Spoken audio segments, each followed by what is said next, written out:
متضايقين على منظرنا، ما قلتش منظري وما قلتش منظر الاهلاويه وما قلتش منظر الزملكاويه، منظرنا كمصريين. يا جماعه اكسبوا وافرحوا وانبسطوا واحتفلوا. ايه المنظر ده؟ يعني ايه كل لعيب عايز يدخل لي عيلته وقرايبه واصحابه؟ يعني ايه كل لعيب عايز يدخل الناس دي كلها ارض الملعب ويتصوروا بالكاس؟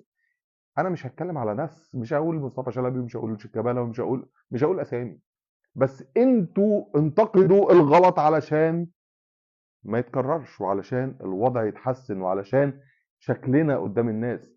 افريقيا كلها كانت بتتعلم مننا، دلوقتي افريقيا بتدين تنظيم مصر. ما هم ما قالوش الزمالك، قالوا مصر. يا جماعه خدوا بالكم، يعني ربنا قال في كتابه العزيز: يا ايها الذين امنوا لا يجرمنكم شنآن قوم على الا تعدلوا، اعدلوا هو اقرب للتقوى.